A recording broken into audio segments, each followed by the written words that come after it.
Sir, Hyderabad outer ring road పరిసర ప్రాంతాల్లో అన్న శ్రీ నందమూరి తారక రామారావు గారి విగ్రహం పెట్టడానికి సీఎం రేవంత్ రెడ్డి గారు పర్మిషన్ ఇచ్చే అవకాశం ఉందంటారు. అంటే అసలు ఈ విషయం ఎన్టీఆర్ విగ్రహము రేవంత్ రెడ్డి గారు వాళ్ళు కలవటం, ఎన్టీఆర్ గారి కుటుంబ సభ్యులు రేవంత్ రెడ్డి గారిని కలవటము, ఇదంతా కూడా యాదృచ్ఛికంగా జరిగింది కాదు. ఇటీవల రాజగోపాల్ రెడ్డి గారు ఎన్టీఆర్ ఘాట్ని తీసివేయాలి అని చెప్పి ఒక కామెంట్స్ చేశారు అని, అది ఆంధ్రజ్యోతి విలేకరి మరి ఎవరో ఒక ఆయన కామెంట్స్ చేశారు అని చెప్పి ఒక దుమారం చెలరేగింది. దాని మీద వెంకటకృష్ణ గారు ఒక డిబేట్ కూడా కండక్ట్ చేశారు. ఆ డిబేట్లో రాజగోపాల్ రెడ్డి గారు నేను అనలేదు, మామూలుగా ఏదో అసెంబ్లీ కూడా ఎన్టీఆర్ పార్క్ ఉంది కదా, పార్క్ స్థలం దగ్గర పెడదాము అని అన్నాను. అయినా కూడా ఆయన జాతీయ నాయకుడు, 9 నెలల్లో అధికారంలోకి వచ్చాడు, ఆయన అంటే మాకు బాగా గౌరవం ఉంది అని చెప్పి రాజగోపాల్ రెడ్డి గారు చెప్పడం జరిగింది. అందరితో ఆ సమస్య పరిష్కారం అయిపోయిందని భావించాం. ఎప్పుడు కూడా రాజకీయ నాయకుడు అలాంటి పాసింగ్ రిమార్క్స్ లాంటి కామెంట్స్ చేయటం, అవేంటంటే అవి తిరుగుతూనే ఉంటాయి. ఆ కామెంట్స్ని డిలీట్ చేసే యంత్రాంగం ఉండదు, ఎవరి చేతుల్లోనూ ఉండదు. అది ఏదో 100 మంది వీడియోలు చేస్తారు, అవి యూట్యూబ్లో అలా తిరుగుతూనే ఉంటాయి, సోషల్ మీడియా సైక్లింగ్. దానివల్ల నష్టం ఎవరికి జరుగుతుంది? కాంగ్రెస్ పార్టీకి జరుగుతుంది. అది ఈ నష్ట నివారణలో భాగంగానే గ్రేటర్ హైదరాబాద్కి ఎన్నికలు రాబోతా ఉన్నాయి. కాంగ్రెస్ పార్టీ చాలా బలహీనంగా ఉన్నది అనేది యథార్థం. ఇది గ్రేటర్ పరిధిలో బారాసాని కొంచెం కంట్రోల్ చేసుకొని కాంగ్రెస్ రీజనబుల్ సీట్లు సాధించాలి అని అంటే తప్పకుండా ఆంధ్ర ప్రాంత వాసుల ఓట్లు అనేవి కావాలి.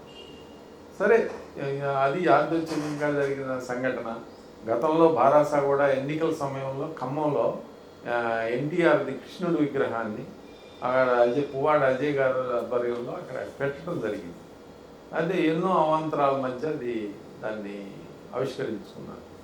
అదే ఇదంతా ఏంటంటే ఆయన ద్వారా 4 ఓట్లు ఆయన మీద గౌరవం సంగతి తర్వాత ముందు. ఇప్పుడు రేవంత్ రెడ్డి గారిని యాదృచ్ఛికంగా మరి నందమూరి మోహనకృష్ణ, అంటే ఆయన సినిమాటోగ్రాఫర్గా అనేక సినిమాలు చేసిన కుమారుడు నందమూరి మోహనకృష్ణ గారు, తుమ్మల నాగేశ్వరరావు గారు, మరి టీడీ జనార్దన్ గారు, అంటే ఆయన తెలుగుదేశం పార్టీలో చాలా సీనియర్ నాయకుడు, ఎమ్మెల్సీగా కూడా ఉన్నారు. ఆయనతో కలిసి రేవంత్ రెడ్డి గారిని కలవటం జరిగింది. కలిసి వాళ్ళు ఏంటంటే వాళ్ళకి ఒక కమిటీ అవుతుంది, ఒక సంస్థ, ఎన్టీఆర్ విచారణ సమితి అలా అని ఏదో పెట్టుకున్నారు. దాని ద్వారా ఔటర్ రింగ్ రోడ్ దగ్గరలో ఎక్కడన్నా, అంటే సిటీలో స్థలం భావంగా ఉంది, స్థలాలు కూడా తక్కువ ఉంటాయి కాబట్టి ఔటర్ రింగ్ రోడ్లో కొంత రీజనబుల్ స్థలం ఇస్తే ఆ స్థలాన్ని మేమే అభివృద్ధి చేసి ఒక ప్రజలందరికీ ప్రజారంజకమైన పార్కు చేసి అందులో 100 అడుగుల ఎన్టీఆర్ గారి విగ్రహము, మరి దాని మీద ఒక పరిశోధన, ఆయన మీద ఎవరన్నా రీసెర్చ్ చేసుకున్నా కానీ ఒక బిల్డింగ్ అది కట్టుకుంటాము అని చెప్పడం జరిగింది అని సూత్రప్రాయంగా అంగీకరించారు. ఎందుకంటే నందమూరి కుటుంబం నుంచి వ్యక్తులు వచ్చి తుమ్మల నాగేశ్వరరావు గారితో కలిసి వచ్చి అడగటం అంటే అది సామాన్యమైన విషయం కాదు. అది కాకుండా ఇప్పుడు 100వ జయంతి ఉత్సవాలు జరుగుతున్న సమయం కాబట్టి ఆ ముగింపు కూడా అది చేస్తున్నారు. నేడలోపు అది జరగనుంది. ఇవ్వచ్చు. రేవంత్ రెడ్డి గారు తగిన సమయం చూసుకొని జిహెచ్ఎంసీ ఎన్నికల సమీపంలో ఆ సమయంలో ఈ డెసిషన్ తీసుకుని ఇవ్వచ్చు. ఎందుకంటే ఇటీవలే బారాసా మరి కేటీఆర్ గారు కూడా ఎన్టీఆర్ గారిని ఉదాహరిస్తూ మాట్లాడటం జరుగుతూ ఉంది.